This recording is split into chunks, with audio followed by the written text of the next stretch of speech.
गजा की जगह इसराइल ने जंग में ईरान को अपनी पहली तरजीह करार दे दिया। सहूनी फोर्सेस के नए हमलों में मजीद 3 ईरानी एटमी साइंसदान शहीद, तादाद 9 हो गई।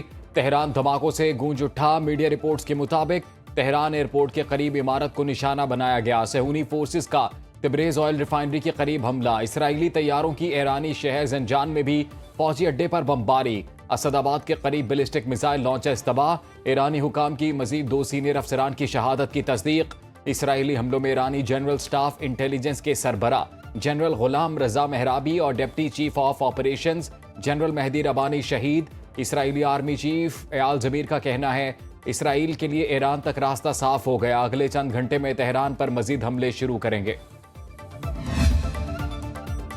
ईरान ने इसराइल पर बड़े हमले की तैयारी कर ली। ईरानी मीडिया के मुताबिक फैसले से इसराइल के इत्तेहादी मुमालिक को बाज़ाब्ता आगाह कर दिया गया। ईरान की इसराइल की मदद करने पर अमरीका, बरतानिया और फ्रांस के अड्डों और बहरी बेड़ों पर हमलों की वार्निंग। इसराइल के लिए जासूसी के इल्जाम में ईरान से 5 अफराद गिरफ्तार। ईरानी मीडिया के मुताबिक ईरान की जानिब से इसराइल की एटमी तनसीब को निशाना बनाया गया। दिमूना में जोहरी तनसीब पर मिसाइल दाखिल। करिया में भी इसराइली फोर्सेस के कमांड सेंटर को निशाना बनाया गया। इसराइल ईरान का एक भी मिसाइल नहीं रोक पाया। ईरानी हाइपरसोनिक मिसाइल हमलों की वीडियो जारी।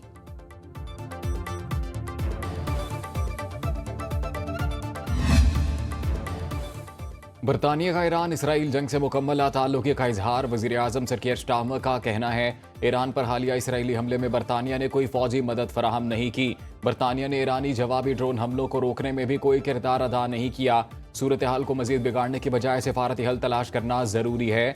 वेनेजुएला के सदर निकोलस मादुरो ने इसराइली वज़ीर आज़म नेतन्याहू को 21वीं सदी का हिटलर करार दे दिया। कहते हैं इसराइली पागलपन को हर सूरत रोकना चाहिए। फलस्तीनी अवाम के खिलाफ भी इसराइली जारहियत को रोका जाए।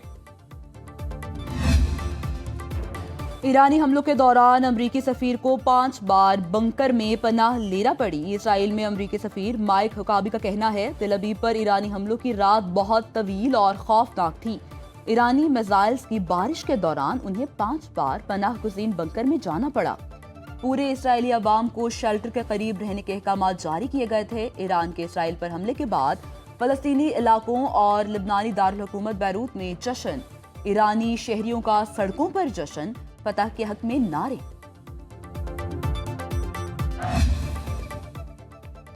अमरीका ने बड़ी महारत से जौहरी मुज़ाकरात को बेमायनी बनाया। तर्जुमान ईरानी वज़ारत ख़ारजा इस्माइल बक़ाई का कहना है ईरान पर इसराइली हमला वाशिंगटन की इजाज़त के बगैर मुमकिन नहीं था। इसराइली हमलों के बाद ईरान अमरीका जौहरी बातचीत बेमायनी है। मुज़ाकरात सिर्फ ईरान के जौहरी प्रोग्राम को ख़त्म करने के लिए थे।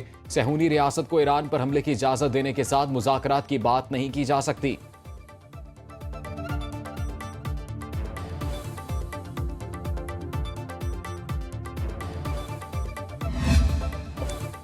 मुस्लिम दुनिया मुत्तहिद ना हुई तो सबकी बारी आएगी। पाकिस्तान मुश्किल वक्त में ईरान के साथ खड़ा है। वज़ीर दिफा ख्वाजा आसिफ का कौमी असम्बली इजलास में इजहार ख्याल।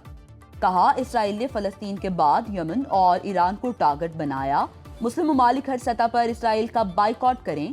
फौरी तौर पर OIC इजलास बुलाया जाए। इसराइल के हाथ मासूम फ़लस्तीनियों के खून से रंगे हैं। पाकिस्तान ने अपने से 5 गुना बड़े दुश्मन मोदी का गुरूर खाक में मिला दिया। कौमें जज्बों से बनती हैं। एक शख्स को सारी सियासत का महवर बना देना दुरुस्त नहीं। PTI को अपनी जमात जिंदा रखने के लिए नई क़यादत पैदा करने का मशवरा।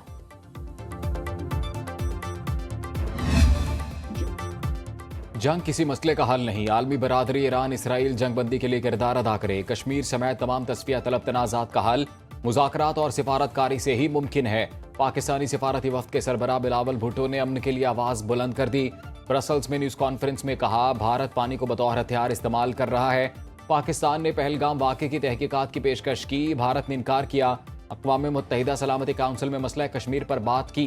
एटमी क़ुव्वत होने के बावजूद पाक भारत कशीदगी तेज़ी से आगे बढ़ी। पाकिस्तान जामे मुज़ाकरात पर यकीन रखता है। ईरान को अक़वाम मुत्तहिदा के चार्टर के तहत अपने दिफा का हक हासिल है। पाकिस्तानी मंदूब आसिम इफ्तिखार का ईरान इसराइल जंग पर सलामती काउंसिल के हंगामी इजलास से खिताब। कहा इसराइली हमला ईरान की खुद मुख्तारी और इलाकाई सालमियत की खिलाफ वर्जी है। इसराइल गजा में मासूम शहरियों के कत्ल में मुलव्वस है। आलमी बरादरी इसराइली जारहियत का नोटिस ले। अक़वाम मुत्तहिदा में रूसी एलची की भी ईरान पर इसराइली हमले की मजम्मत। जारहाना इक़दामात को आलमी सलामती के लिए संगीन खतरा करार दिया। अल्जीरियन मंदूब ने इसराइली जारहियत को नाकाबिल कबूल करार देते हुए सवाल उठाया, जोहरी मुज़ाकरात से पहले इसराइल ने ईरान पर हमले क्यों किए? ईरान का गैर मुतज़लज़ल हिमायत पर पाकिस्तान से इजहार तशक्कुर। ईरानी मंदूब आमिर सईद ने अक़वाम मुत्तहिदा सलामती काउंसिल इजलास से खिताब में कहा, इसराइल ने आलमी क़वानीन को रोनते हुए ईरान की खुद मुख्तारी की खिलाफ वर्जी की।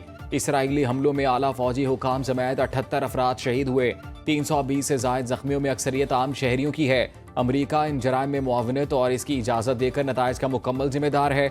मुश्किल वक्त में पाकिस्तान, अलजज़ायर, रूस और चीन हमारे साथ खड़े रहे।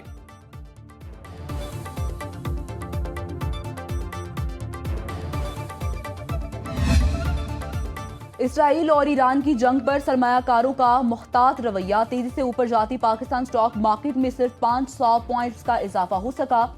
रवा कारोबारी हफ्ते के 4 रोजा ट्रेडिंग सेशन में 3 अरब 62 करोड़ हिस्स का लेन देन। कारोबारी मालियत 148 अरब रुपए रही। हफ्ते के दौरान 100 इंडेक्स 1,26,718 पॉइंट्स की बुलंद तरीन सतह पर ट्रेड हुआ। हफ्ते के इख्तिताम पर मार्केट 1,21,22,143 पर बंद हुई। सरमायाकार सिर्फ 18 अरब रुपए मुनाफा कमा सके। गोल्ड मार्केट में इस हफ्ते 4,600 रुपए महंगा 1 तोला 3,63,000 रुपए का हो गया। करेंसी मार्केट में रुपए की कीमत में 80 पैसे की बड़ी कमी रिकॉर्ड। इंटरबैंक में डॉलर की 282 रुपए 97 पैसे में फरोख्त।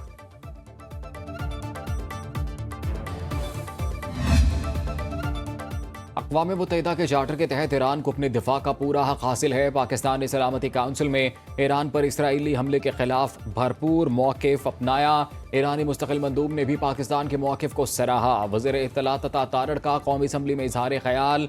कहा, मुश्किल वक्त में ईरानी भाई बहनों के साथ इजहार एकजहती करते हैं।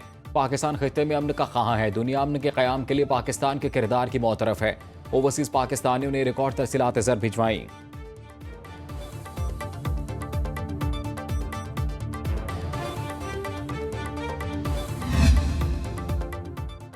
फैटिफ में भी भारत की चालें नाकाम। पाकिस्तान आलमी एतमाद के साथ कामयाब। फैटिफ इजलास में भारत पाकिस्तान को ग्रे लिस्ट में शामिल न करा सका। चीन ने पाकिस्तान के हक में वाज़ेह मौक़िफ़ इख्तियार किया। तुर्किया और जापान ने भी पाकिस्तान की मुकम्मल हिमायत की।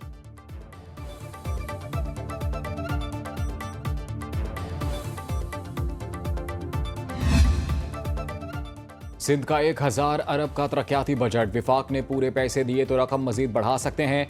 वज़ीर आला मुराद अली शाह की कराची में पोस्ट बजट प्रेस कॉन्फ्रेंस। कहा, आइंदा माली साल के बजट का हजम 3,450 अरब रुपए है। आइंदा माली साल हम रिकॉर्ड 1,460 स्कीमें मुकम्मल करने जा रहे हैं। तालीमी बजट में 18% और सेहत में 11% इजाफा किया। मुश्किलात के बावजूद ग्रेड 1 से 16 के मुलाजमीन की तनख्वाह 12% बढ़ाने का फैसला किया। ग्रेड 17 से 22 की तनख्वाहें 10% बढ़ेंगी। मकामी हुकूमतों को 132 अरब रुपए का तरक्याती बजट दिया जाएगा। महकमा दाखिला के बजट में 15.5% और तवानाई में 16.5% इजाफा हुआ है। ज़राअत के बजट में 16 अरब रुपए का इजाफा। IMF प्रोग्राम की वजह से सूबों को बड़ी रकम बचा कर रखनी है, खर्च नहीं करनी।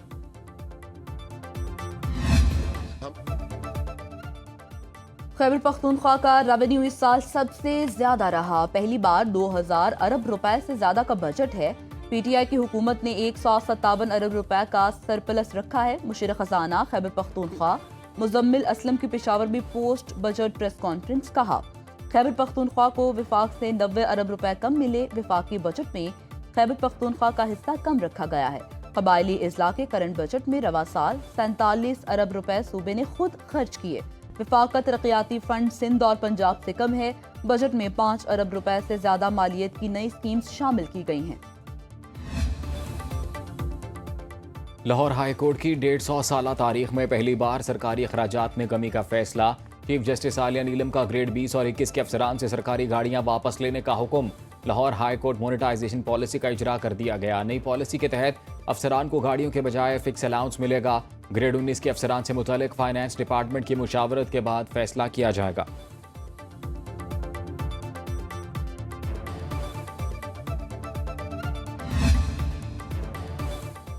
बादलों की एंट्री से दर्जा हरारत में कमी। थरपारकर की तहसील छाछरू में बारिश, सकरदू में भी रिमझिम मौसम सुहाना हो गया। महकमा मौसमियात की सिंध, बलूचिस्तान, पंजाब और खैबर पख्तूनख्वा के मुख्तलिफ इलाकों में आंधी और बारिश की पेशगोई। गिलगित बल्तिस्तान और कश्मीर में भी घटाएं बरसने की तवक्को।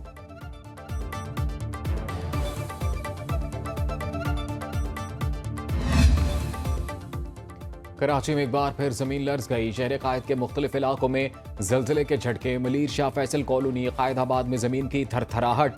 यूनिवर्सिटी रोड और गुलजार हिजरी के एतराफ भी झटके महसूस किए गए। रेक्टर स्केल पर जलजले की शिद्दत 3.2 और गहराई 35 किलोमीटर रिकॉर्ड।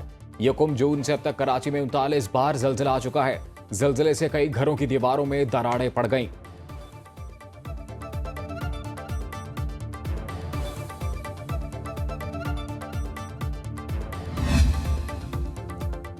दुबई मरीना में 67 मंजिला रिहायशी इमारत में आतिशज़दगी। सिविल डिफेंस ने 6 घंटों के अंदर अंदर आग पर काबू पा लिया। कूलिंग का अमल जारी। दुबई मीडिया ऑफिस के मुताबिक इमारत से 3,820 अफराद को बाहिफाजत निकाल लिया गया। कोई जानी नुकसान नहीं हुआ। मुतल्लिका हुकाम मुतासरा अफराद को आर्जी रिहायश फ्राहम करने में मसरूफ।